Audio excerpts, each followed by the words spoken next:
Buenas tardes, ¿cómo andan? Bienvenidas y bienvenidos a la edición central de MBD Noticias. Tenemos 1 hora y media de información, como siempre, en la pantalla de TV Ciudad y con Natalia Nogués en la co-conducción. ¿Cómo te va, Nati? Bien, ¿y a ti, Martín? Todo bien. Todo bien, con muchísimo calor aquí en la capital del país y con información que en principio surge también de esta zona. Sí, y que nos lleva a cambiar un poco la agenda habitual o aquello de los temas que predominan, porque les contamos de arranque que 48% de las personas con discapacidad vive en Montevideo y 60% de esas personas se ubica en los municipios A, D, G y F, según datos de Montevideo Sin Barreras, evento organizado por la Secretaría de Discapacidad de la Intendencia de Montevideo e integrado por diferentes organizaciones de la sociedad civil que estuvieron allí representadas. En tanto, la Dirección de Discapacidad del Ministerio de Desarrollo Social presentó el proceso participativo de elaboración del primer Plan Nacional por la Accesibilidad y los Derechos de las Personas con Discapacidad, iniciativa que se alinea con los principios de la Convención Internacional sobre los Derechos de las Personas con Discapacidad. Además de este asunto, vamos a ir por otros. Y los repasamos en los titulares.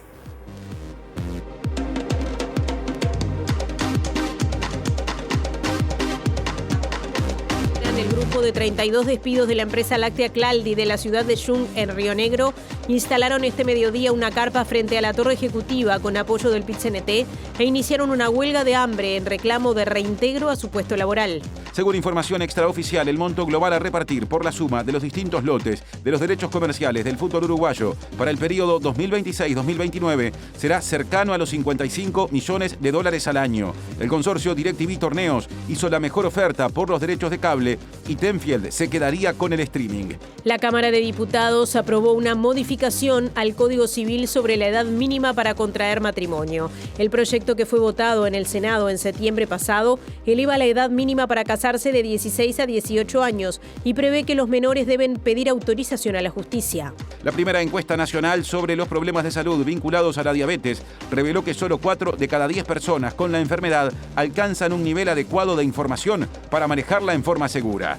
El presidente de Estados Unidos, Donald Trump, reiteró que prepara ataques por tierra en medio de su despliegue militar en aguas del Caribe cercanas a Venezuela. En Chile, a 11 días de la segunda vuelta electoral, la izquierdista y oficialista Janet Jara y el ultraderechista opositor José Antonio Kast mantuvieron un debate presidencial en el que se reprocharon la política migratoria, la economía y la gobernabilidad.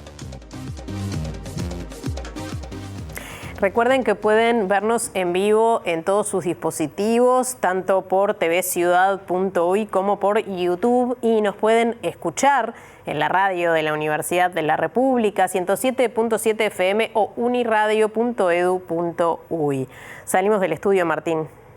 Tiempo de adelantos desde Móviles, móvil artístico y masivo, el que se trae hoy Martín Duarte, que ya nos contará por qué estoy diciendo esto. ¿Cómo andás, Martín? Hay a tus espaldas o a tu espalda una pista del tema del que vas a hablar.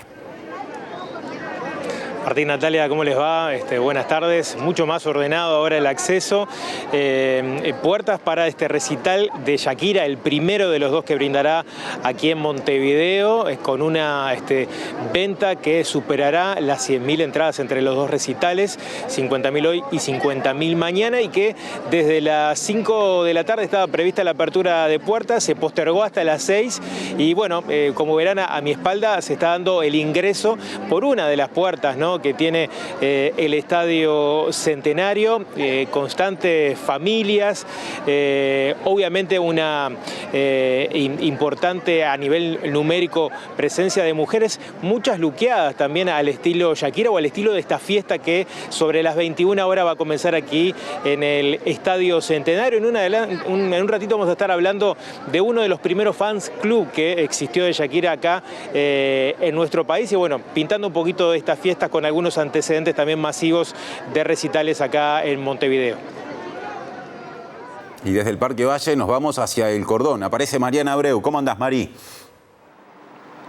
¿Cómo andás, Martín? Natalia, el saludo para todos. Estamos aquí en el Ministerio de Desarrollo Social, en donde se acaba de firmar un convenio con ANDE, la Agencia Nacional de Desarrollo, para atender, entre otros aspectos, la situación que viene denunciando el Sindicato de Trabajadores Tercerizados del MIDES en relación al atraso a los pagos de salarios. En un ratito tendremos la palabra del ministro Gonzalo Sibila y también la de los voceros del sindicato. Otro adelanto, el conflicto entre Estados Unidos y Venezuela se abordó en la media hora previa de la sesión del Senado de esta mañana. La senadora Frente Amplista Constanza Moreira y su par colorado Pedro Bordaberry opinaron sobre la posición que debería tomar nuestro país. La amenaza de Estados Unidos contra Venezuela no puede dejarnos callados y no alcanza solo con Petro, Lula o Claudia Sheinbaum. Nosotros también tenemos que manifestarnos. Es momento de que los pueblos latinoamericanos rechacemos explícitamente cualquier forma de injerencia externa sobre nuestra soberanía. Tenemos que ser muy cuidadosos realmente en cómo nos posicionamos, porque las reglas están cambiando abruptamente y nuestra propia Cancillería tiene que estar mirando todo esto con mucho cuidado. Empezamos con el desarrollo informativo, agenda laboral de arranque y tiene que ver con protestas o reclamos porque 2 de las 32 personas que en julio habían sido despedidas por la empresa láctea Claldii iniciaron una huelga de hambre en Montevideo frente a la Torre Ejecutiva. Esta medida se adopta ante la falta de avances de las reuniones tripartitas en el ámbito del Ministerio de Trabajo y Seguridad Social. Cabe recalcar que los 32 compañeros éramos todos sindicalizados, sacaron la directiva que estaba activa y algunos que habíamos pertenecido a directivas anteriores, lo que se nota como una clara represión sindical, ¿no? Y bueno, el día de la fecha, en el día 118 de lucha, nos encuentra en este momento con esta medida extrema, ¿no? La empresa está tratando de infundir miedo y más miedo y en criollo es una dictadura empresarial que por supuesto que se imita y es lo que nosotros que no queremos, que se sigan imitando porque por supuesto que vemos la noticia y se está imitando los despidos antisindicales por WhatsApp y todas esas cosas. Queremos que en el día de hoy se empiece a frenar esto. Por supuesto que apelamos a todas las autoridades, hasta aún el presidente de la República, si nos puede tirar un cable y escucharnos 15 minutos, 10 minutos, porque la gente, el obrero, las minorías también existen. El Poder Ejecutivo rechazó el recurso presentado por el director de la División Estadística y Análisis Estratégico del Ministerio del Interior, Javier Donangelo, y mantuvo la suspensión sin goce de sueldo que le había aplicado el ex ministro del Interior, Nicolás Martinelli, en febrero de 2025. Claro, este es un asunto que viene del periodo pasado, del gobierno pasado, más allá de esto que resolvió el Ministerio del Interior. El contexto es que la sanción en su momento se le aplicó a Donangelo luego de una entrevista que le hizo El Observador en la que Donangelo cuestionó el manejo estadístico o de las estadísticas vinculadas a delitos que hacía justamente el ministerio. En el marco de la transición, el ministro del Interior saliente, Nicolás Martinelli, le comunicó al entrante Carlos Negro que iba a suspender por 6 meses a Javier Donangelo por realizar declaraciones políticas sobre las decisiones de sus jerarcas. Bajo el título Homicidios y narcotráfico, El Observador publicó en julio de 2024 detalles del informe elaborado por Donangelo como director de la División Estadística y Análisis Estratégico del Ministerio del Interior, cuestionando un estudio liderado por el sociólogo Emiliano Rogido. Ese documento sostuvo que el Observatorio de Criminalidad sobreestima los asesinatos vinculados con el tráfico de drogas, estableciendo una nueva clasificación, al señalar que en base a los registros de 2019, apenas 1,9% de las muertes violentas se explicaban por las guerras narcos. Martinelli apoyó esta mirada y la comenzó a aplicar, con el respaldo de su asesor, Diego Sanjurjo. Por eso Donangelo elaboró un informe y se lo entregó a Martinelli y posteriormente fue publicado por El Observador, señalando que las conclusiones de Rogido ponen de manifiesto un escaso conocimiento del fenómeno de la violencia interpersonal en el país, tal vez consecuencia de los prolongados años de residencia en el exterior. El Observador también publicó declaraciones de Donangelo asegurando que según el método tradicional, el vínculo entre los homicidios y el mundo narco ronda el 70%. Por eso fue suspendido 6 meses, recibiendo en su momento apoyos desde el Frente Amplio, por ejemplo, del entonces senador Charles Carrera, cuestionando el cambio del método. Don Ángelo apeló la sanción, pero fue ratificada en septiembre, aunque reduciéndola de 6 a 4 meses por parte del ministro Negro, cuyo gabinete también integran Sanjurjo y Rogido, en este último caso como coordinador del Plan Nacional de Seguridad. Ante este nuevo revés, el director del observatorio presentó recursos de revocación y jerárquico ante el Poder Ejecutivo, que con fecha 28 de noviembre y la firma de Jorge Díaz, la contestó negativamente, manteniendo la sanción de 4 meses fijada por Negro, al considerar que don Ángelo se excedió de su rol técnico e ingresó al campo político. Con Antel Empresas, estamos del mismo lado del mostrador. Vamos al contacto con Mariana Abreu, que nos hacía un adelanto hace minutos y viene con novedades del Ministerio de Desarrollo Social. Adelante, Mani. Así es, Natalia, como anunciamos, las autoridades del Ministerio de Desarrollo Social acaban de firmar un convenio con la Agencia Nacional de Desarrollo para atender diversas situaciones, entre ellas lo planteado por el Sindicato de Trabajadores Tercerizados, que reclaman atraso en el pago de los salarios. Estos trabajadores son contratados a través de ONG o organizaciones de la sociedad civil. Y estamos con el Ministro de Desarrollo Social, Gonzalo Sibila, para que nos cuente los detalles de este convenio. Gracias, Gonzalo, por recibirnos. Bueno, ¿cuáles son las características y cómo va a funcionar este acuerdo? Bueno, esto es una herramienta que viene a aportar a la solución de un problema histórico, ¿no? El Ministerio de Desarrollo Social, desde que existe, convenia con organizaciones de la sociedad civil y a medida que se han acrecentado esos convenios en cantidad, en complejidad, han existido problemas en el flujo de recursos entre el Ministerio, las organizaciones de la sociedad civil y el pago a los trabajadores. Muchas veces estos problemas se deben a rendiciones de cuentas que no se realizan adecuadamente o que se realizan tardíamente, también a los procesos de la administración pública, que son procesos largos de controles, porque estamos hablando siempre de recursos públicos que obviamente tienen que ser controlados y tienen que manejarse en el marco de la ley. Ninguna de estas razones para nosotros es suficiente como para conformarnos con el hecho de que haya trabajadores sin cobrar un salario. Esta situación se ha venido repitiendo a lo largo de los años y nosotros queremos que se termine y por eso es que estamos trabajando desde el inicio de la administración en la búsqueda de soluciones. Una parte tienen que ver con revisión de los propios procedimientos de la administración pública, pero hay una parte importante de estos problemas que no se resuelven con eso. Entonces encaramos un trabajo conjunto con la Agencia Nacional de Desarrollo y con República Microfinanzas con dos líneas. Una es fortalecer las capacidades de gestión de las organizaciones. Las organizaciones de la sociedad civil le agregan valor a la política social, son importantes para la política social, entonces queremos trabajar con organizaciones que no precaricen el trabajo, sino que le agreguen valor a la política. Y en ese trabajo permanente se necesita fortalecer las capacidades de gestión y de administración, no solo lo que se hace en el territorio, sino la capacidad de gestionar y administrar. ANDE va a llevar adelante un programa de capacitación y de acompañamiento en estas tareas al que se va a poder acceder y bueno, el Ministerio de Desarrollo Social se va a hacer cargo de los costos de ese programa. A la vez, un mecanismo de financiamiento. Ese mecanismo de financiamiento, que va a estar operativo a partir de la semana que viene, nos va a permitir que cuando el Ministerio observa que una institución conveniente con el Ministerio tiene un problema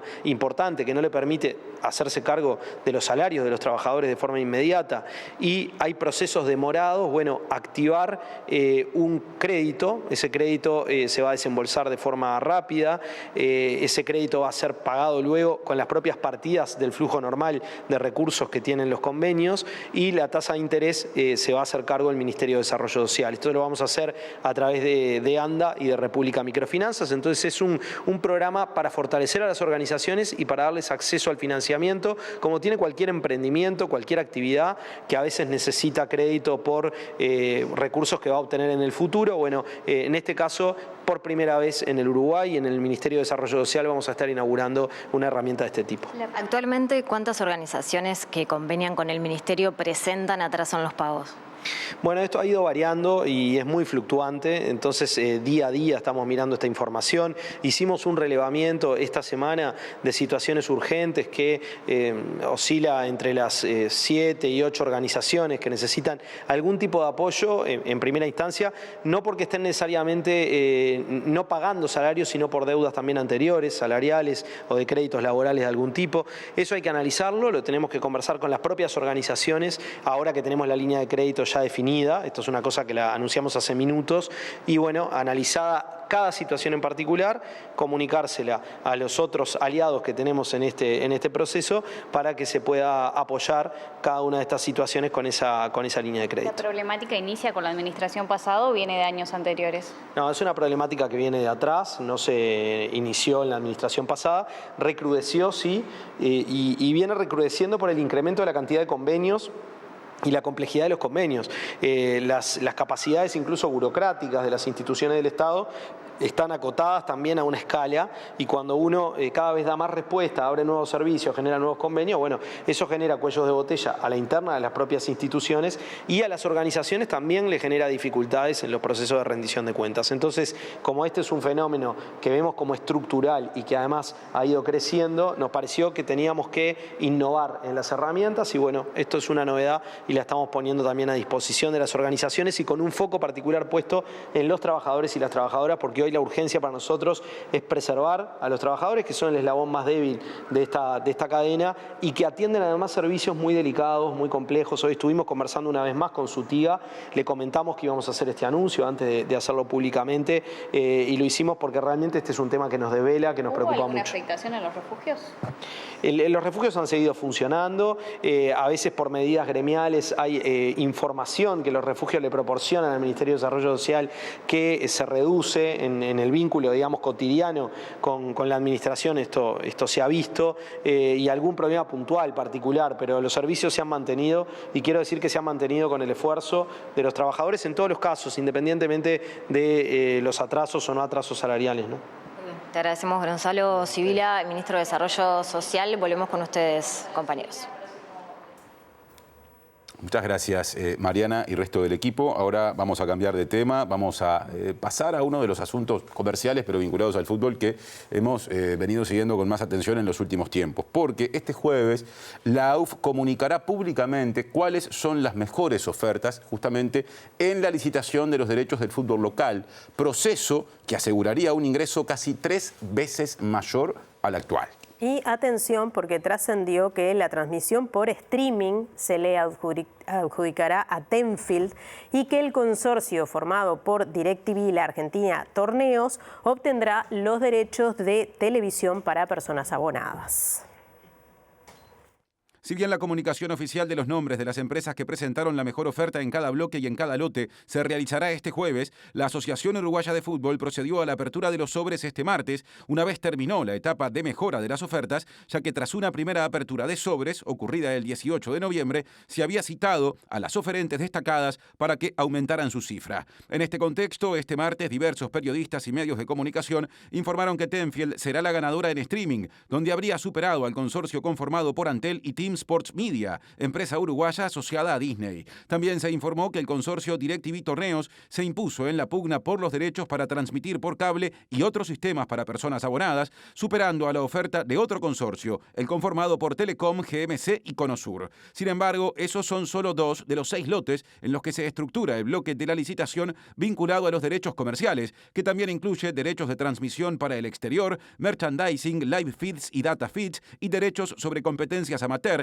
como las de OFI y las divisionales C y D, entre otras. Las fuentes periodísticas señalaron que por todos estos rubros, la AUF ya se habría asegurado ingresos por los 4 próximos años muy superiores al piso del llamado a licitación, ya que el mínimo del pliego era de $184 millones acumulados en los 4 años de contrato, y según las estimaciones, la licitación arrojará ingresos cercanos a los 260 millones. Esto implica algo menos de $60 millones por año, casi 3 veces más que los 17 millones que Tenfield venía abonando anualmente debido al contrato aún vigente que vencerá el 31 de diciembre. Además de la venta de los derechos comerciales, la AUF licitó la compra de los derechos de producción audiovisual y comercial. Según informó el periodista Carlos Bardaquian de Radio Oriental, Tenfield hará uso de su derecho a igualar la mejor oferta en el rubro de producción audiovisual, y por eso seguirá siendo la productora proveedora de ese servicio, por el que en el nuevo esquema la AUF deberá pagarle.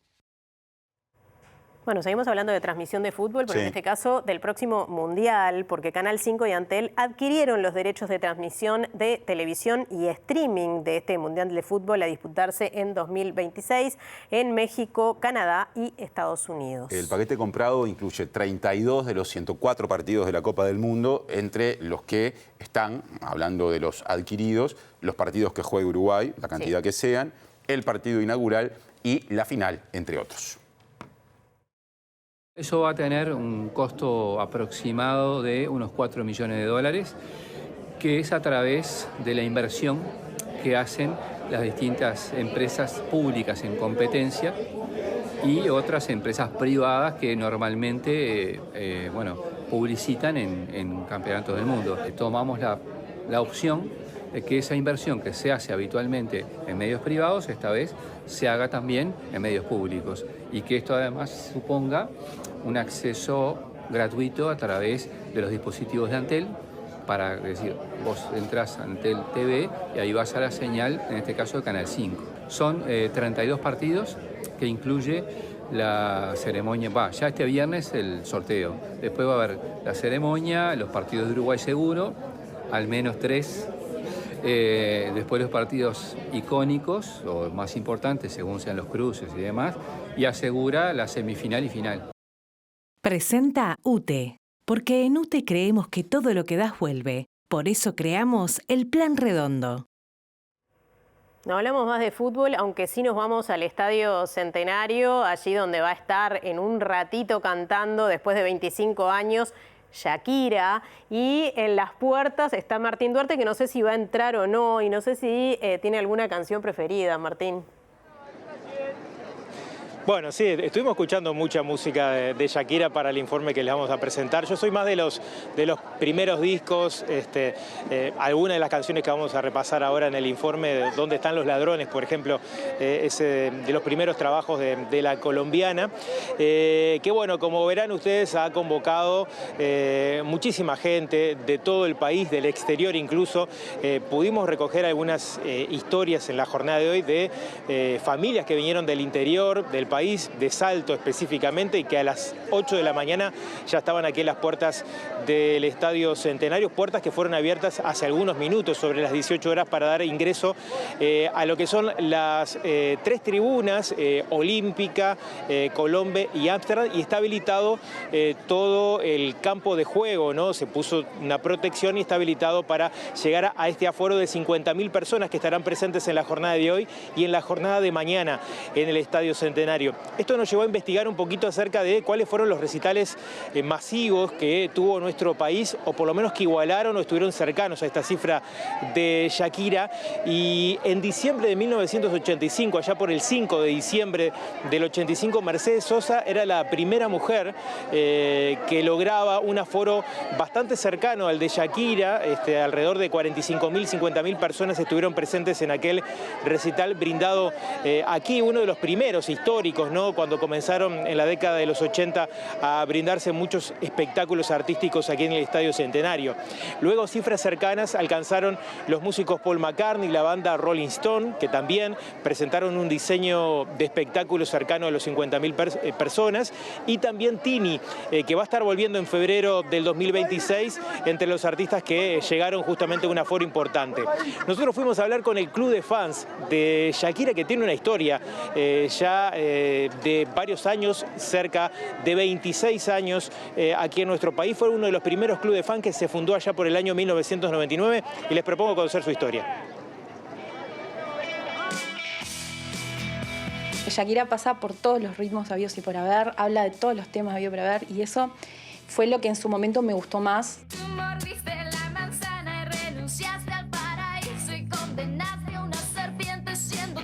Nosotros somos Pies Descalzos Uruguay, que se forma el 1 de abril de 1999.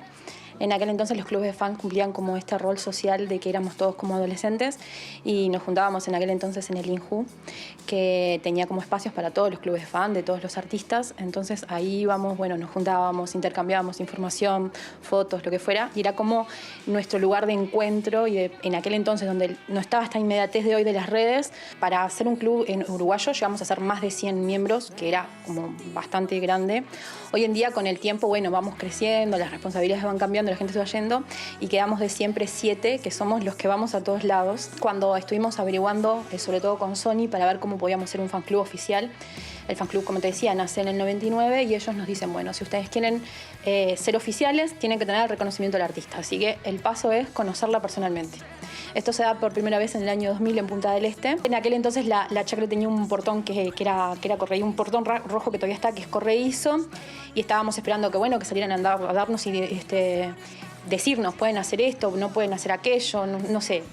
Era lo que nosotros pensábamos. Y de repente vemos que el portón se abre y lo primero que vemos es ese pelo rubio, esos rulos. Y fue como shock. Fue como shock total. Y aparte fue un momento hermoso porque no fue a las corridas, ella se tomó su tiempo, firmó autógrafos, sacó fotos y fue como una conexión real.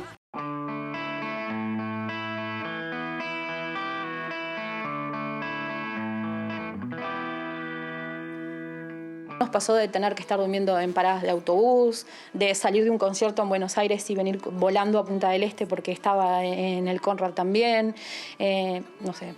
De esas tenemos un montón. Sabemos que en otros países acampan a veces días. Un show como este, que es la primera artista que hace 2 centenarios a llenos seguidos. Entonces es como, no tenemos la experiencia de saber qué. Sí estamos en diferentes grupos de WhatsApp que hemos hecho, no sé, para personas, por ejemplo, que van solas al concierto y se están encontrando en los grupos de WhatsApp para hacer grupitos. Y la gente está como loca. Pero además, gente que es del público general, que de repente no son fans y que nos escriben para decirnos, por favor, decime a qué hora tengo que estar ahí, porque quiero estar adelante. Nosotros queremos ir súper temprano a la mañana, no dormir ahí, pero sí ir temprano a la mañana, y vemos que la mayoría está hablando de eso, de ir sobre el mediodía, las 2 de la tarde, pero no mucho más. Sé que volverás el día en que yo te haga trizas sin almohadas para llorar. Generalmente la Shakira rockera es la que a mí personalmente más me gusta, aunque las baladas también me pueden un montón. Esta última era me gusta también, pero no es la que más escucho, pero sí. Hay una canción que se llama Your Embrace, que es una balada que me encanta, que es con violines. Pero después, ¿de dónde están los ladrones? Que es los que conocen la mayoría de la gente, Inevitable, o ¿Dónde estás corazón? Esos tipos de canciones así de Pies Descalzos también. Mordiste la manzana y renunciaste al paraíso y condenaste a una serpiente siendo tú el que así lo quiso. Por milenios y milenios permaneciste desnudo y te enfrentaste a dinosaurios bajo un techo y sin escudo. Y ahora estás aquí, queriendo ser feliz, cuando no te importa un pepino tu destino.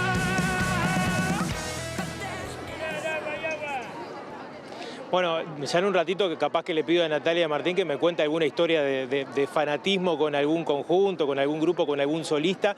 Shakira tiene una relación con nuestro país, de hecho tiene una chacra en José Ignacio. Como nos comentaba Leticia, ellos llegaron a esperarla en el aeropuerto en Punta del Este para cumplir en ese caso con un encuentro. Le hicieron como una especie de guardia esperando que llegara y eso concluyó en un tatuaje. Les propongo compartir la segunda parte de este informe.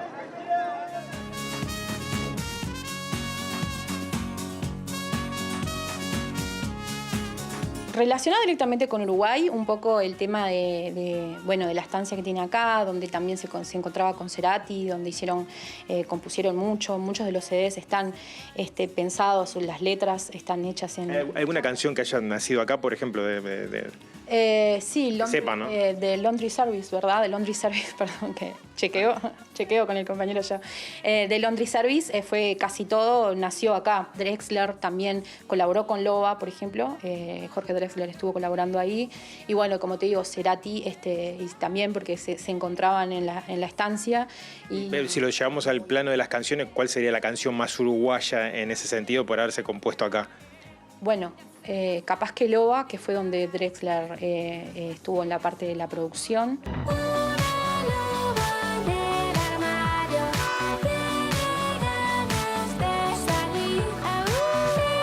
El concepto de la loba en realidad viene desde el 2009, cuando hace el disco She-Wolf, que visualmente fue una era fantástica y fue muy de empoderamiento femenino. Capaz que el público general lo conoce más de ahora, pero en realidad desde el 2009 ya se creó toda esa idea de la loba y todo eso. Y ahora es como que resurge un poco con todo este tema.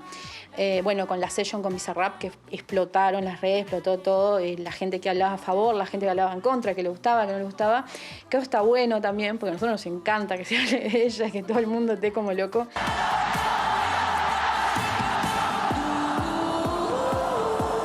Jackie tenía concierto 28 y 29 en Paraguay y dijimos, bueno, sabiendo que se estaba quedando en su casa de José Ignacio, que es donde lo usa para descansar, pensamos, bueno, lo más probable es que termine el concierto y se venga.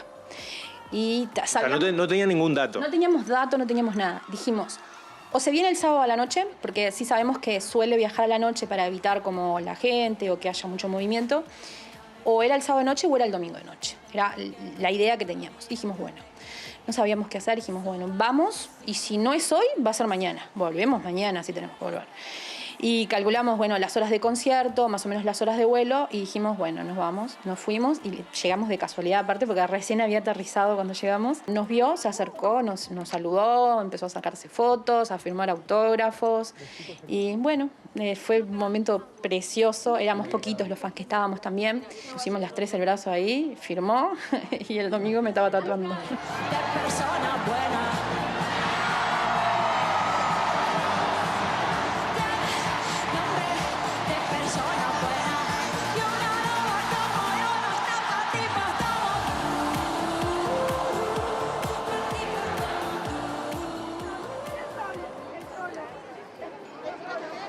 Bueno, por allá hay la segunda parte, esa conexión con Uruguay, con Jorge Drexler. Rápidamente para cerrar, vamos a ver si podemos conversar con alguien de los que está haciendo fila por acá. Vi que había como una barra ahí que vino toda luqueada. Esta barra está luqueada. ¿De dónde vienen? Buenas tardes. Hola, Punta del Este. ¿Se juntaron todas para...? Abandonado, todo de Parque del Plata y de La Valleja, allá por acá. ¿Por qué están presentes hoy? ¿Cuándo compraron la entrada? ¿Cuándo la compramos? Recién salió el primer día. Bueno, si les pido la canción de Shakira, ¿cuál es? Día de enero. Día de enero. Hay coincidencia por acá. ¿Para qué me quiero correr por acá? Porque hay una barra que... A ver, esta barra que hoy nos gritaron por allá. ¿Cómo andan? Hola. ¿Cómo andan? ¿Todo bien? Muy bien, muy contenta. ¿De dónde vienen? De Montevideo, somos de acá. Son de acá, pero ¿en qué momento compraron la entrada? ¿Cuánto hace? Pará. Esto se llama los 40 de Leti. Dios, cumple los 40 y vinimos todos juntos a festejar con ella. A ver, contame porque se luquearon lo que es A ver, contame qué significa. Moscas en la casa, pero amigas en la pista. ¿Verdad, Leti? Bueno, nada, estamos festejando los 40 de ella, muy contentas. Y somos toda la misma generación, así que esperamos pasar la bomba. Bueno, que disfruten, muchas gracias. Muchas gracias. Bueno, compañeros, se lo dejamos con alguna imagen, lo que está pasando, mucha gente, y vienen muchos grupitos así, luqueados y en barra, para disfrutar de este primer show de Shakira aquí en Uruguay. Muchas gracias, Martín, y el resto del equipo por ese móvil, por los informes y por ese contacto con la gente que con mucho entusiasmo estaba llegando. ¿Sos fan de Shakira? No soy fan de Shakira, pero la verdad es que hay canciones que son lindas y que sobre todo a mí por lo menos me llevan a los tiempos del liceo. Claro, sí, a mí también. Yo comparto con Martín que lo que me gusta más es lo de aquellas primeras canciones de Shakira me gustan más que las que vinieron después. Supongo que estarán también en este espectáculo, ojalá lo disfruten. Sí, claramente. Tendremos más seguramente más adelante y mañana. Y ahora nos vamos de las cercanías del Estadio Centenario y cambiamos de escenario, Palacio Legislativo, sí. Porque la situación que se vive en torno a Venezuela, con la amenaza de Estados Unidos, del presidente Donald Trump, de una eventual incursión terrestre a ese territorio, estuvo presente en la media hora previa a la sesión desarrollada esta mañana. Mientras que la senadora del Frente Amplio, Constanza Moreira, llamó a que los países de América Latina rechacen cualquier forma de injerencia externa en la soberanía de los pueblos, el colorado Pedro Bordaberry pidió al gobierno ser cuidadoso a la hora de posicionarse sobre el conflicto. Pero la guerra, señora presidenta, ha llegado a las puertas de América Latina otra vez. Me refiero a Venezuela y a los ataques armados de Estados Unidos a este país en estos días. Las intervenciones de Estados Unidos en América Latina, incluyendo invasiones, golpes de Estado, apoyos a dictaduras y otras formas de conflicto, han sido documentadas y estudiadas hasta el cansancio. Pensamos que esas épocas habían pasado, pero no. Con nuevas narrativas hoy se están buscando excusas como la del narcotráfico que justifiquen la intervención armada y sigan perforando el derecho internacional. Hoy hay una amenaza militar a Venezuela indudable, después del bloqueo económico, del secuestro de sus bonos de deuda, del aislamiento internacional al que ha sido sometida. Ahora viene el ataque armado, la frutilla de la torta. El número total, señora presidenta, de efectivos listos para atacar supera los 15.000 combatientes. el mayor despliegue militar de Estados Unidos desde la Primera Guerra del Golfo Pérsico en 1990. La amenaza de Estados Unidos contra Venezuela no puede dejarnos callados y no alcanza solo con Petro, Lula o Claudia Sheinbaum. Nosotros también tenemos que manifestarnos. Es momento de que los pueblos latinoamericanos rechacemos explícitamente cualquier forma de injerencia externa sobre nuestra soberanía. El senador colorado Pedro Bordaberry, por su parte, también se refirió a los conflictos internacionales y la posición de Uruguay. Realmente para nuestra América Latina todo esto es obviamente que muy preocupante. En estos momentos de aranceles que se imponen y se sacan, de presiones, de política exterior, señora presidenta, que es más de amenaza para lograr resultados, tenemos que ser muy cuidadosos realmente en cómo nos posicionamos, porque las reglas están cambiando abruptamente y nuestra propia Cancillería tiene que estar mirando todo esto con mucho cuidado. Presenta Asociación de Funcionarios Portuarios. Hacete socio y accederás a beneficios exclusivos como colonia de vacaciones, préstamos, servicios de la salud, tienda online con precios exclusivos y mucho más. Mariana Abreu nos trae ahora algunas repercusiones de estos anuncios realizados por las autoridades del MIDES. Adelante, Mariana. Sí, nos vinimos a Sutigas, el sindicato que integra a los trabajadores tercerizados del Estado, para saber cómo ven este convenio que se acaba de firmar entre el Ministerio de Desarrollo Social y la Agencia Nacional de Desarrollo para buscar una solución, una respuesta a este planteo que se hacía desde el sindicato de mejorar lo que tiene que ver con pagar en fecha los salarios. Estamos con Diego Andrada, quien es de la directiva de Sutiga y también trabaja en el MIDES, además. Gracias por recibirnos. Diego, ¿cómo valoran este convenio? Bueno, primero que nada, gracias a ustedes por el espacio. Y nosotros lo valoramos muy positivamente, porque bueno, estaría destrabando el conflicto que llevamos hace un tiempo. Y le estaría garantizando a los trabajadores y a las trabajadoras el salario en tiempo y forma, que es lo que ha venido peleando el sindicato desde históricamente, digamos, y bueno, la verdad que nos deja tranquilos y esperanzados en que la ejecución logre como por lo menos empezar a normalizar esta política pública. Contabas que alrededor de 400, 500 trabajadores del MIDES son los que actualmente tienen pagos atrasados. ¿Y de cuántos meses estamos hablando? Tenemos los atrasos más grandes, ya llevarían 3 meses. Después tenemos algunos compañeros con 2, algunos que están entrando en atraso. Es variado, va fluctuando debido a la tercerización y al tema de las organizaciones, la rendición y su relación con el MIDES. Pero bueno, es un universo grande de trabajadores y entonces era porque estamos tan movilizados también. ¿Esta situación se viene repitiendo a lo largo de las administraciones o ustedes notan un punto de inflexión en alguna administración concreta? No es la primera vez. Desde que ha habido tercerización han habido atrasos. Sí ha venido creciendo quizás la magnitud, porque al crecer las problemáticas y al crecer también el ministerio en cuanto a los dispositivos que va tercerizando para abordar los temas, crece la cantidad de trabajadores, entonces eso le da como una magnitud más importante, pero es algo, no es de esta administración, es algo histórico. Bien. ¿Cómo valoran los trabajadores la respuesta a lo que es, por ejemplo, la problemática en situación de calle una vez que terminó el plan invierno? ¿Cómo ven en cuanto a lo cuantitativo, pero también en cuanto a lo cualitativo?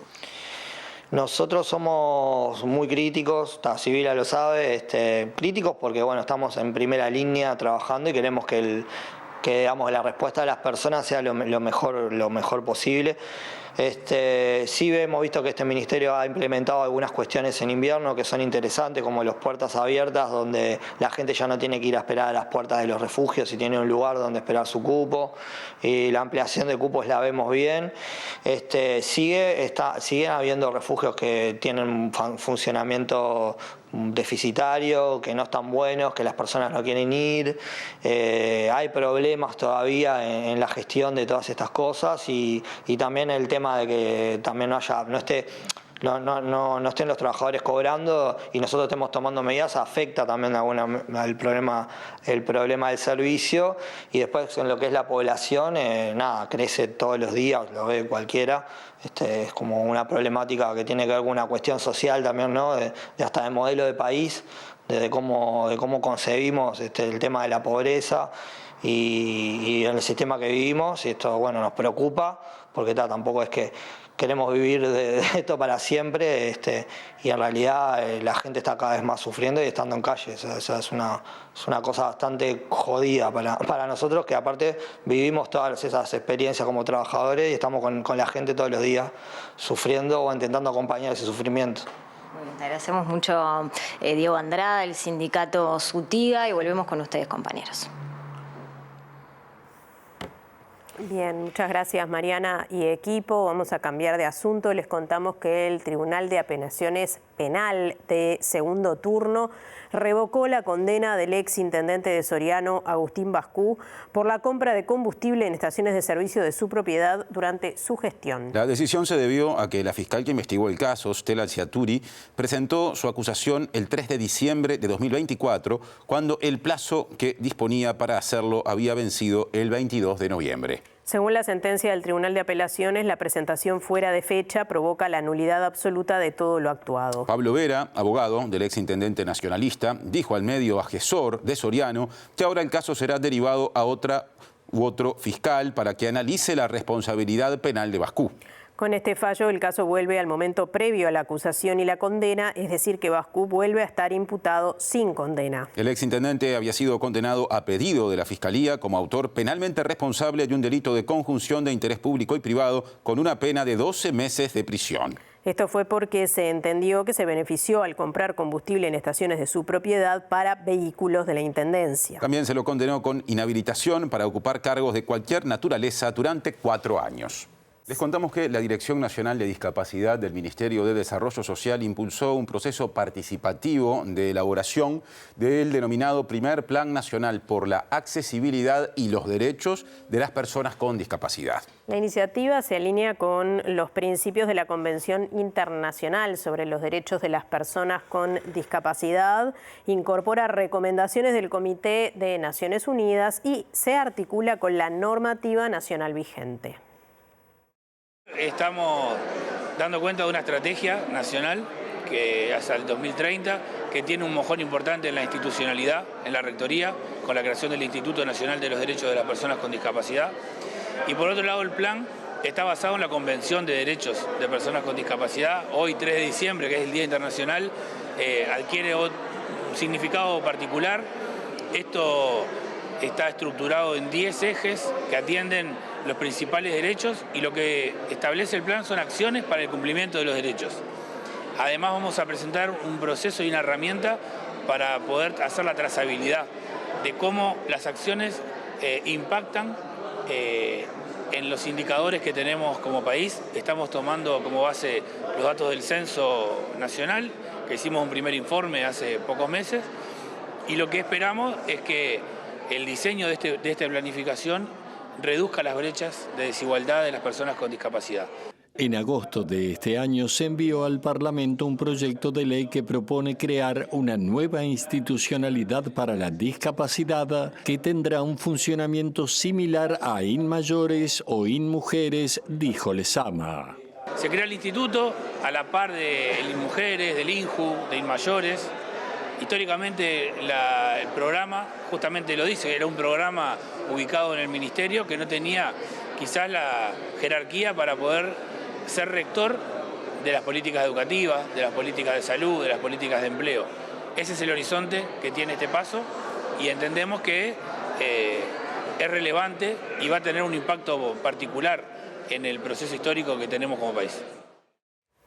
El 48% de las personas con discapacidad del país vive en Montevideo y el 60% de estas personas se ubica en los municipios A, D, G y F. Y durante el lanzamiento de Montevideo Sin Barreras, que entre otras cosas implicó el desarrollo de una feria de emprendedurismo en el atrio de la Intendencia de Montevideo, se informó que hay 1.100 personas con discapacidad que tienen por lo menos 3 necesidades básicas insatisfechas. Es una feria de emprendedores, de personas con discapacidad, de colectivos que aprovechan el Día Internacional de las Personas con Discapacidad para mostrar su arte, para vender también. Me parece importante hacer extensiva la invitación a quienes estén pasando por el centro de la ciudad, que tienen este lugar donde poder hacer las compras navideñas. Y también es un momento para, como decías vos, anunciar o comentar algunas de las acciones que esperamos impulsar en este quinquenio, y una de las más importantes sin dudas es esto del segundo plan de accesibilidad, que para la Intendencia es muy importante porque nos permite generar un ámbito en donde construir esas metas con los propios colectivos de las personas con discapacidad. En Montevideo eso tiene que ver un poco también con la cantidad de personas que viven en Montevideo, es esperable ese dato. El 48% de las personas con discapacidad del país viven en Montevideo, son de Montevideo, y como decías muy bien vos, se distribuyen de una manera muy específica. El 60% de esas personas viven en el municipio A, G, F y D. Eso obviamente que es un dato que no podemos desconocer. La mayoría de las personas con discapacidad viven en esos municipios, y en la planificación de lo que hacemos lo tenemos que contemplar, y así lo vamos a hacer, obviamente. Decías que había 1.100 y algo de esas personas en esos municipios que a su vez tienen al menos 3 necesidades básicas insatisfechas. Parece un número manejable, decías tú. Exacto. Un poco lo que tratamos de transmitir es que para hacer una política pública que tenga realmente bases sólidas necesitamos datos. Ya que recién vimos y escuchamos a Aristoy, ocurre que es la Secretaría de Discapacidad de la Intendencia de Montevideo la que organiza las actividades que se desarrollan durante el mes de los derechos de las personas con discapacidad bajo la consigna Montevideo sin barreras, precisamente, y apunta todo ese dispositivo a concientizar acerca de lo importante que es defender los derechos de esa población. Y Lucas, que es integrante del colectivo de teatro inclusivo Punta de Rieles, reclamó mayor acceso a la cultura. Montevideo sin barreras me parece que es una manera de reivindicar nuestros derechos, no solamente en una marcha y ni en la demanda de lo que necesitamos para solucionar nuestro Montevideo futuro, sino de participar, como dice nuestro emblema de la marcha, participar con nosotros, sino por nosotros, sino que seamos parte de ese cambio a futuro. Como hincha de Nacional, te pregunto, la sonrisa ya está en tu cara. Contame cómo es la experiencia de ir al Gran Parque Central, tu cancha. Bueno, voy a arrancar al revés. Voy a arrancar por la cancha del visitante, que como nadie lo nombra, voy a nombrar. El Club Atlético Peñarol tiene un estadio 100% accesible, el cual hasta ahora no he podido visitar, así que espero alguna invitación, capaz de algún dirigente o de Rulio que me invite a algún partido. Sin colores voy a disfrutar del espacio, porque soy vecino de Punta de Rieles. Y comentaba fuera de cámara que en el partido con Miramar fui al Gran Parque Central y tuve una experiencia bastante complicada, porque lamentablemente el Parque Central continúa con sus tribunas sin accesibilidad. Y bueno, tuve que andar un poco por un ascensor ahí, tratando de que me entraran como pudieran, pero pude disfrutar del partido prácticamente al lado del stand de SWAT, sin tirar el chivo. Me gustaría que se puntualizara un poco más en este día también los derechos a la cultura y el deporte, ¿no? Que no puede ser que hoy por hoy en Montevideo tengamos solo 2 canchas con accesibilidad. Digo, todos hablamos del césped, de las luces, si nos roban las cámaras, si es más grande o más chico. Digo, quiero comprometer a todo el ámbito deportivo a que realmente las canchas sean accesibles. Presenta Mercado Agrícola de Montevideo, en el corazón de un barrio donde late la ciudad. Mercado de Historias. Mercado de Historia.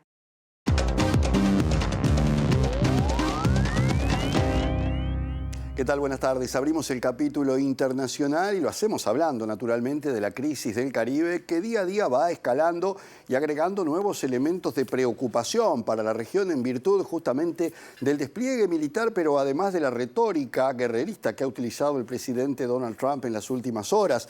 Todo esto vinculado al anuncio que hizo de que podría invadir territorialmente Venezuela y otros países de la región en busca de los cárteles narcotraficantes que están enviando drogas hacia Estados Unidos. Esta misma mañana, bombarderos B-52 estuvieron sobrevolando en el límite de la costa venezolana o de las aguas territoriales de Venezuela, lo que generó nuevamente alarma porque se entiende que esto podría ser un preparativo para una posible invasión terrestre. El presidente colombiano Gustavo Petro llamó a la región a estar atentos a cualquier paso de Estados Unidos en el entendido de que las amenazas de Trump son concretas y que pueden darse en cualquier país de la región, amén de que se han hecho denuncias internacionales vinculadas a las muertes que ha propiciado Estados Unidos con sus ataques, que ya llevan a 83 personas muertas, y que eso en definitiva está hecho por parte de Estados Unidos de una manera arbitraria y sin pruebas a la vista.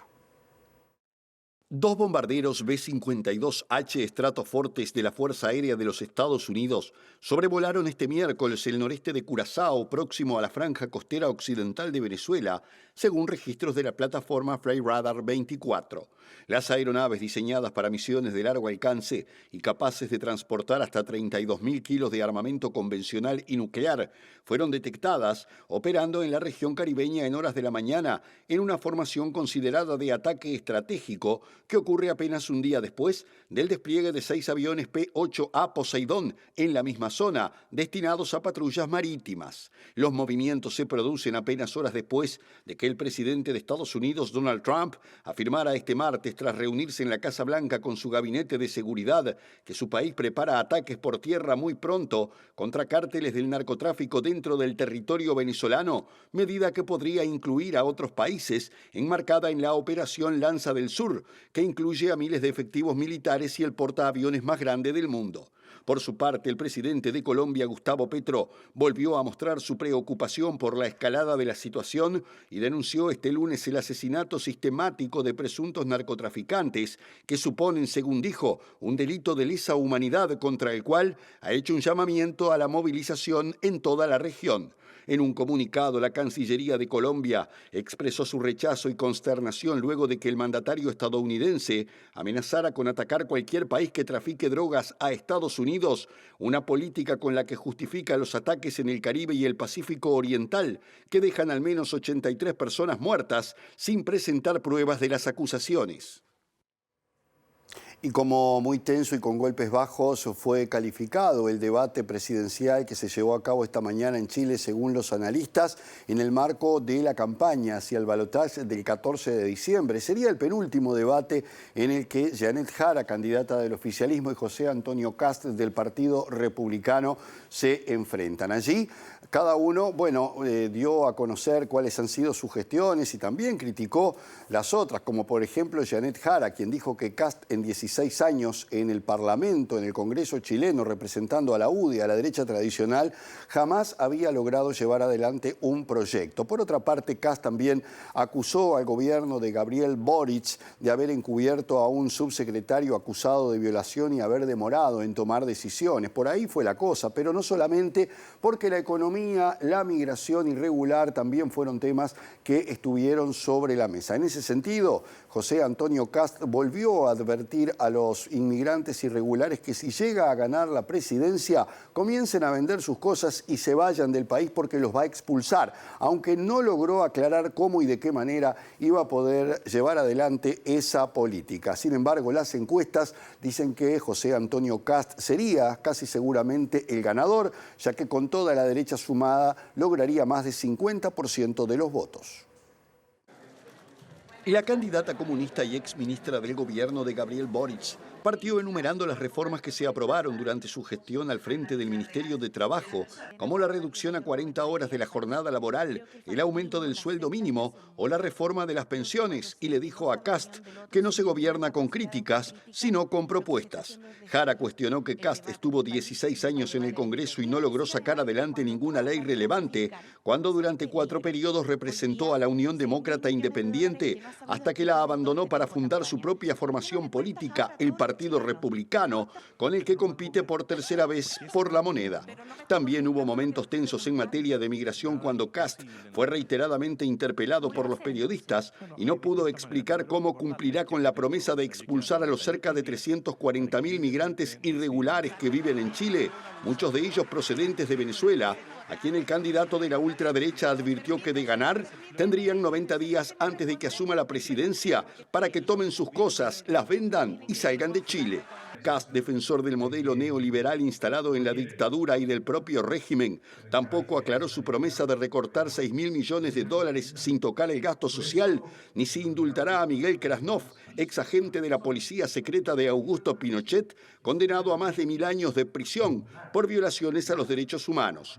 Pese a ganar la primera vuelta el pasado 16 de noviembre con el 26,9% de los votos, Jara tiene pocas posibilidades de ganar el balotaje, según todas las encuestas, mientras que Kast, en cambio, quedó segundo con el 23,9% de los votos, pero ya ha recibido el apoyo del ultraderechista libertario Johannes Kaiser y la exalcaldesa Evelyn Matei, representante de la derecha tradicional, sumando los tres más del 50% de los votos. Presentó Mercado Agrícola de Montevideo, en el corazón de un barrio donde late la ciudad. Mercado de Historias. Mercado de Historia. Bien, volvemos a nuestro país. Les contamos que el grado de cumplimiento de las normas que reservan cupos laborales para colectivos históricamente excluidos es ínfimo en Uruguay. Vamos a repasar parte de esa normativa. En el caso de las personas con discapacidad, la norma que regula ese aspecto establece 4% de vacantes anuales, ¿no?, como mínimo. Otra norma, la 19.122, fija un cupo de 8%, en este caso para personas afrodescendientes, y además también está vigente la Ley Integral para Personas Trans, que establece un cupo mínimo de 1% para esa población.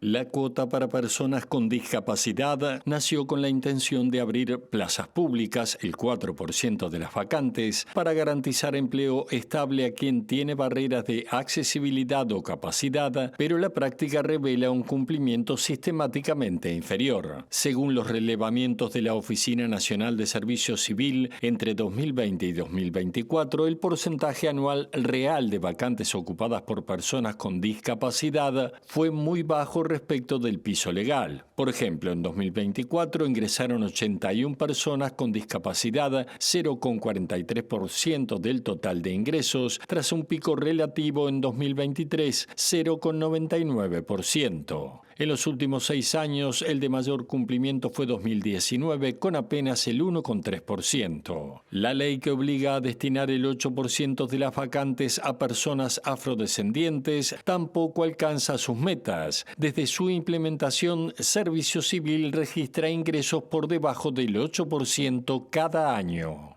En 2024 se contabilizaron 415 ingresos por la cuota, equivalente al 1,72% del total de ingresos de ese año. 2023 y 2022 mostraron un porcentaje similar, 1,84% y 1,8% respectivamente. En 2019 fue el año de cumplimiento más alto, con 2,24% del 8% previsto por la ley.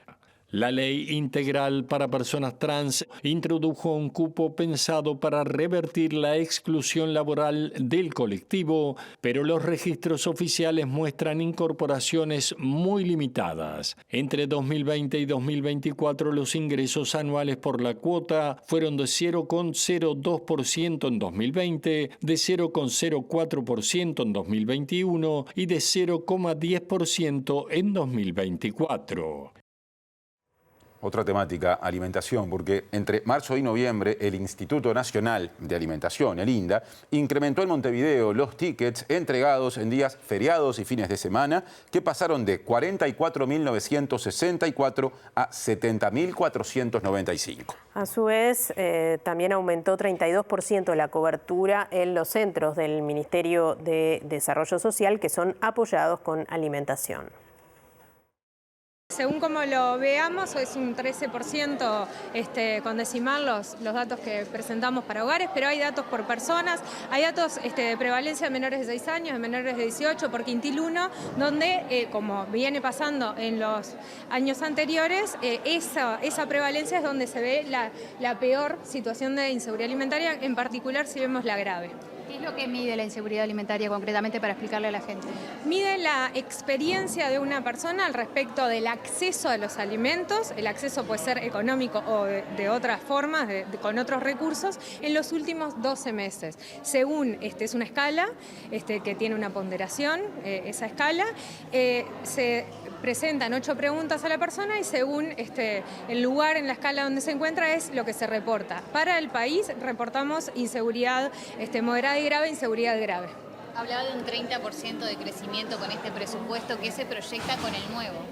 Bueno, nosotros con el nuevo presupuesto lo que vamos a tener es un sinceramiento de la línea de base, o sea, vamos a tener la plata desde el principio para poder planificar todas nuestras acciones y no depender de los refuerzos presupuestales, que era una realidad del Ministerio. Eso fortalece, en nuestro caso, por ejemplo, la posibilidad de hacer compras públicas planificadas, y queremos promover las compras públicas a la agricultura familiar y a la pesca artesanal. Ya hicimos un aumento significativo, un 24% más o menos, de las compras a este sector, y es uno de los grandes objetivos que tenemos. Nosotros nos pusimos un objetivo de aumentar ese porcentaje y consideramos que el presupuesto, teniendo consolidada la línea de base, nos lo permite. Les comentamos que la Cámara de Representantes aprobó una modificación al texto del Código Civil que viene a cambiar la edad mínima necesaria para contraer matrimonio. Esto se consiguió con 81 votos a favor de esa modificación sobre 90 legisladores y legisladoras presentes en sala. El proyecto había sido aprobado en septiembre en el Senado y estipula elevar la edad mínima para casarse de 16 a 18 años, además de requerir autorización de la justicia para las y los menores que contraigan matrimonio. Este proyecto primero no restringe derechos ni desprotege a los menores, no desconoce la autonomía progresiva de los adolescentes y de los niños y las niñas. Simplemente garantiza que todo aquel vínculo matrimonial sea pasado por el Poder Judicial para garantizar que no haya una coerción atrás de esto. Es verdad que en estos años 84 casos no es una cifra disparatada, pero para un país capaz que de 3 millones de habitantes, una cifra de un adolescente casándose, por ejemplo, con un adulto de 74 años nos tiene que llamar la atención, y hablamos de más de 80 casos con esa diferencia de edad. Y así no sean 84 y sea solo uno, no, es nuestro deber proteger la integridad de esos adolescentes y esas adolescentes que terminan contrayendo matrimonio. Cuando hablamos de proteger el bien tutelar o el bien jurídico de las personas o la integridad de las personas, después va a ser muy difícil escuchar algunos discursos, porque solo por el hecho de que una de las recomendaciones es de un organismo internacional se va a argumentar en contra y se va a votar en contra. Eso, como recomendación, tener en cuenta de que como rinden las redes sociales, porque como en los países vecinos hay discursos que han permeado, como rinde acá los vamos a repetir como loros y no vamos a poder fluir los debates como deben ser y con la seriedad que merece la protección de los niños, niñas y adolescentes en nuestro país.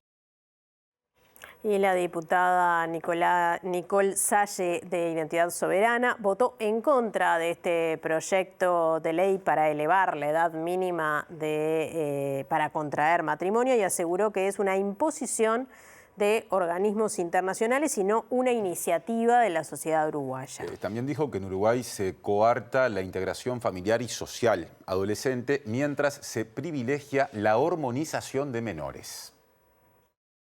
Pero esta iniciativa no surge de una demanda social real, ni responde a un problema estructural en el país. Es una imposición externa, nacida de presiones de organismos internacionales que dictan la agenda legislativa uruguaya desde afuera. Hoy en Uruguay, por la ley 19.684, un adolescente, y me atrevo a decir un niño, porque se usa como referencia el inicio de la pubertad, fase Turner 2, que puede referir a niñas jóvenes como de 8 años y niños de 9, según el manual del Ministerio, pueden hormonarse, modificar su cuerpo, cambiar su identidad registral y de género con el aval de su familia. Pero si un joven de 16 o 17 años desea casarse, formar un vínculo estable, necesita la autorización de un juez. No basta con la anuencia de su familia, como se requiere ahora. Se permite una transición de género con efectos médicos y psicológicos profundos e irreversibles, pero se impide formar una familia con libertad y responsabilidad. Es decir, se promueve la fragmentación del individuo, pero se obstaculiza su integración afectiva y social. Ahora cambiamos de asunto. Les contamos que la primera encuesta nacional sobre problemas de salud vinculados a la diabetes reveló que solamente 4 de cada 10 personas con esa enfermedad alcanzan un nivel adecuado de información para afrontar la patología de forma segura. El trabajo encargado por la Asociación de Diabéticos del Uruguay y realizado por la consultora Equipos evidencia que a nivel nacional se necesita más educación sobre el tema, más controles preventivos y una red de salud accesible. La Asociación de Diabéticos del Uruguay, ADU, presentó los principales resultados de la encuesta nacional sobre salud visual y pie diabético, un estudio realizado por equipos consultores a 2.500 personas en todo el país. Esta primera investigación de alcance nacional arrojó que aunque muchas personas han escuchado sobre la diabetes y sus efectos, solo 4 de cada 10 personas con diabetes alcanzan un nivel adecuado de conocimiento para manejar la enfermedad en forma segura y 1 de cada 5, 20%, no puede mencionar espontáneamente ningún riesgo o complicación asociada a la diabetes. En cuanto a la salud visual, una de las principales complicaciones, y pese a que 9 de cada 10 personas con diabetes consideran recomendable hacerse un control oftalmológico anual en la práctica, 4 de cada 10, un 25%, no se lo realizaron en los últimos 12 meses. Mientras tanto, 1 de cada 3 usuarios del interior que se atienden en el sector público cree que no puede acceder a este tipo de controles o no sabe si puede hacerlo. La investigación confirma diferencias importantes entre Montevideo y el interior: menor acceso a especialistas, mayores tiempos de espera, menor disponibilidad de servicios de prevención y en controles visuales y podológicos. Bien, y ahora vamos nuevamente al contacto con Martín Duarte, pero del Estadio Centenario se fue a la Plaza Independencia, allí en el Radisson, en una actividad de la Unión de Exportadores. Martín, ¿qué está pasando ahí? Así es, Natalia, hicimos unos kilómetros, nos venimos hasta el Salón Ballroom del Victoria Plaza, donde se está llevando a cabo esta actividad que lleva como nombre Reconocimiento al Esfuerzo Exportador. Está organizada por la Unión de Exportadores del Uruguay y el Banco de la República. Y bueno, cuenta con la presencia del presidente de la República, Yamandu Orsi. También está presente la ministra Fernanda Cardona, el presidente del Banco República, Álvaro García, entre otras autoridades, y dentro de lo que es la representación, en este caso de la Unión de Exportadores del Uruguay, está la presidenta Carmen Porteiro. La actividad tiene que ver con la premiación de las distintas empresas, en este caso UPM es la que está siendo premiada, y bueno, se espera sobre el cierre de la actividad que Yamandu Orsi esté entregando también algunos de los premios. Si les parece, lo dejamos escuchando con algo de esta actividad. En primer lugar, al presidente del Banco República que nos acompaña, Álvaro García, arriba del escenario, también a la presidenta de la Unión de Exportadores del Uruguay, Carmen Porteiro, y al señor presidente Porteiro, al comenzar justamente la actividad, hizo referencia a la importancia de los acuerdos que está trazando Uruguay, en particular este último acuerdo también internacional, y ahí vemos cómo está subiendo en este momento el presidente de la República, que va a estar entregando una de las últimas premiaciones de esta actividad. No sabemos si va a estar haciendo uso de la palabra, pero se lo puede ver allí junto al presidente del Banco República, Álvaro García. Un momento muy especial. Estamos en el momento de premiación especial. A llamar a las 3 mayores empresas exportadores exportadoras de bienes del Uruguay, que no incluye zonas francas, y aquí nuevamente vamos a ir llamándolas de a una para que suban al escenario. Vamos con el tercer exportador general. Esta distinción, este premio, va para Forestal Oriental del grupo UPM, con más de 30 años exportando productos forestales sostenibles.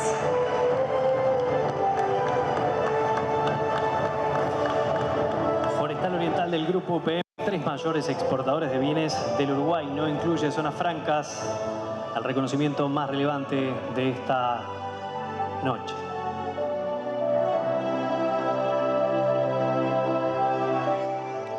Allí una de las 3 empresas principales galardonadas y bueno, se espera las 2 principales que quedan para estar premiadas. También la presidenta de la Unión de Exportadores. Seguimos con el segundo exportador general de esta noche, Gran Premio. Se lo lleva Cargill Uruguay, conecta a los productores agropecuarios uruguayos con los mercados globales con el objetivo de nutrir al mundo. Cargill Uruguay, felicidades por este reconocimiento, segundo puesto en esta noche.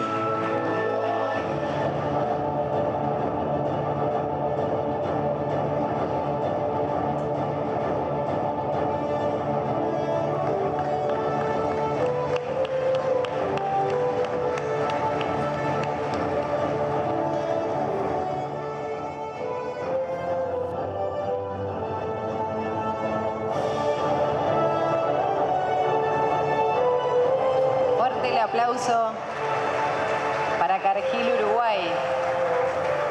Y llegamos así al momento más esperado de la ceremonia, donde premiaremos al primer mayor exportador general del Uruguay. Esta distinción, este premio, se lo lleva Conaprole. Fuerte el aplauso, calidad, innovación y sustentabilidad para alimentar al mundo saludablemente. Las felicitaciones y este fuerte aplauso por ser el mayor exportador general del Uruguay.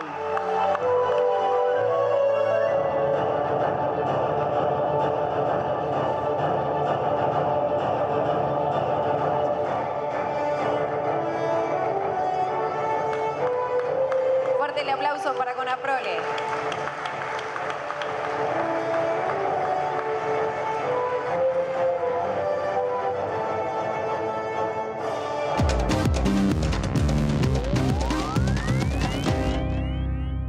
Bien, retomamos el panorama internacional hablando de Honduras, donde la incertidumbre se mantiene a pesar de que en las últimas horas han cambiado las cosas y Salvador Nasralla del Partido Liberal pasa a ser el ganador de las elecciones hasta este momento, cuando se lleva escrutado prácticamente el 80% de los votos. La candidata del oficialismo, Rishi Moncada, advirtió a sus seguidores de estar atentos a lo que ella considera un golpe electoral. Y Nasralla dijo que ya estaba en situación de poder ser ungido como nuevo presidente de Honduras, pero eso todavía no ha ocurrido por parte del Consejo Nacional Electoral. Todo esto con la presión que ha ejercido Estados Unidos para que su candidato Nasri Asfura fuera el ganador, algo que incluso llevó al presidente Donald Trump a advertir que si había un cambio en las elecciones, Estados Unidos no iba a ayudar a este país centroamericano. En este contexto están las cosas en Honduras, donde todavía no se sabe quién es el presidente, pero todo apunta, y según estos datos, a que Salvador Nasralla, que lleva unos 20.000 votos de diferencia, sería el nuevo presidente, pero habrá que aguardar para eso la confirmación oficial. ¡Tenemos presidente! ¡Tenemos presidente! ¡Tenemos presidente! Según el Consejo Nacional Electoral, con el 74% de las actas procesadas, Nasralla registra más de 1 millón de votos, el 40,35%, seguido muy de cerca por Asfura, que suma 993.910 votos, un 39,55%, una diferencia que supera ligeramente los 20.000 votos, después de que el conteo se reanudara este martes tras fallas técnicas en el sistema de divulgación. A mayor distancia figura la candidata oficialista Richie Moncada del Partido Libre, con casi 479.000 votos, el 19,03%, quien afirmó que no daba por perdidas las elecciones, a pesar de la notoria diferencia con sus rivales. Al hacerse públicos estos resultados, el ex conductor de televisión y líder del Partido Liberal, Salvador Nasrallah, afirmó que la tendencia es irreversible y expresó su confianza en que será proclamado presidente electo este mismo miércoles. La misión de observación electoral de la Unión Europea advirtió que el proceso de escrutinio en Honduras estuvo marcado por lentitud y falta de coordinación institucional, señalando que los problemas técnicos y de comunicación tras el cierre de las urnas afectaron la transparencia electoral. El escrutinio estaba interrumpido desde la madrugada del lunes cuando Asfura del conservador Partido Nacional figuraba ligeramente adelante del derechista Nasrallah del Partido Liberal, aunque en empate técnico, según el Consejo Nacional Electoral. El presidente de Estados Unidos, Donald Trump, quien interviene directamente en los comicios generales, advirtió de consecuencias graves si en Honduras deciden cambiar los resultados de los comicios y amenazó con recortar recursos al empobrecido país centroamericano si no gana el exalcalde de Tegucigalpa, Nasri Asfura. Y seguimos hablando de Donald Trump. Hace minutos nada más, el presidente de Estados Unidos, que fue informado de la reunión que mantuvo su enviado especial Steve Witkoff con el presidente ruso Vladimir Putin, dijo que las conversaciones fueron positivas y que cree que el presidente ruso quiere lograr la paz en Ucrania y entiende algunas dificultades que existen, pero considera que todo está encaminado. Esto después de que hubiera muchas contradicciones sobre el resultado de esa reunión en la que participó Jared Kushner, también es el yerno de Donald Trump y uno de los enviados a Moscú, donde se afirmaba que el gobierno ruso había desestimado la propuesta de Estados Unidos y hay un punto clave, que es que Rusia quiere quedarse con todo el Donbass y con alguna región más que ha logrado conquistar en Ucrania y las que no ha logrado conquistar, pero que considera suyas, también las quiere. Todo esto en un contexto donde se siguen dando estas conversaciones para lograr un alto al fuego, mientras en el terreno de la guerra Rusia sigue avanzando en el este, se siguen dando estas conversaciones para ver si de una vez por todas se logra un acuerdo. En las últimas horas, el presidente ruso Vladimir Putin había advertido que la Unión Europea está tratando de boicotear estas negociaciones y fue más lejos, dijo que si Europa quiere una guerra, Rusia no, pero que en ese caso está dispuesta a enfrentarla. El Kremlin negó este miércoles que hubiera rechazado el plan de paz de Estados Unidos para Ucrania en las negociaciones de 5 horas que sostuvieron anoche el presidente ruso Vladimir Putin y el enviado de la Casa Blanca Steve Witkoff. Esto no es cierto, tuvo lugar un intercambio de opiniones. Algunas cosas fueron aceptadas y otras rechazadas. Es un proceso normal de búsqueda de compromisos, dijo el portavoz de la presidencia rusa Dmitry Peskov en su rueda de prensa diaria y aseguró que Rusia está dispuesta a reunirse con representantes de Estados Unidos las veces que haga falta para alcanzar un arreglo pacífico. El portavoz de Putin también agradeció al presidente de Estados Unidos, Donald Trump, su voluntad política para seguir buscando una solución al conflicto ucraniano, mientras que el asesor de política internacional del Kremlin, Yuri Ushakov, informó ayer que Putin y Witkoff no habían logrado alcanzar un compromiso en sus negociaciones. En particular, en el Kremlin se abordó la cuestión territorial respecto a la que Moscú exige la incondicional retirada ucraniana del Donbass, sin la cual no habría una solución a la crisis, sostuvo el funcionario. El enviado especial de la Casa Blanca, Steve Witkoff, y Jared Kushner, yerno de Donald Trump, informaron al mandatario de los resultados de la reunión con el líder ruso Vladimir Putin y describieron el encuentro como exhaustivo y productivo, además de informar sobre los resultados a la parte ucraniana. Último bloque ya de salida de esta edición. Así es el bloque del pronóstico del tiempo. Vamos a repasar rapidito lo que prevé Inumet para las próximas 48 horas, tanto para Montevideo como para el área metropolitana. Empiezo repasando el pronóstico correspondiente a mañana, jueves 4 de noviembre. Por la mañana se espera que el cielo esté claro y algo nuboso, y por la tarde y la noche claro y algo nuboso, con periodos de nuboso. Temperaturas extremas pronosticadas, una altísima máxima de 31 grados y una mínima de 16. Y para el viernes, mientras vemos estas imágenes preciosas de la ciudad vieja, Sí, ¿verdad? De esta hora, allí cerquita del mercado del puerto, ¿no? Piedras, Yacaré, efectivamente, Pérez Castellano. Pérez Castellano, exacto, precioso, y además en esta tarde debe estar divino por ahí. El viernes, pasado mañana viernes 5 de noviembre, un día importante. De diciembre. Perdón, de diciembre. Si es de diciembre, es mi cumpleaños. Por si es de eso. noviembre, no. Es de diciembre, así que ya lo vamos a festejar. Muchas gracias por la En la atención. mañana estará claro y algo nuboso con periodos de nuboso, y en la tarde algo nuboso y nuboso con periodos de claro, probable formación de tormentas, como es costumbre los días viernes, ¿verdad? Claro. La máxima de 32 grados y la mínima de 18. Con ese presagio de puertas de fin de semana, una vez más con lluvias, estamos llegando al final de nuestra edición central. Quién sabe, todo puede cambiar. Los invitamos a quedarse porque ya viene el lado B y luego el resumen, o no tenemos más Lado el B, resumen. Lo lado dejamos B, ahí en lado ponemos B. el punto y Ahí. les invitamos a que estén mañana tempranito, siguiendo la primera edición de MBD Noticias desde las 8 de la mañana. El segundo turno informativo llegará a las 13 y les estaremos esperando para una nueva edición central más tarde. Hasta mañana, que pasen bien. Que pasen bien.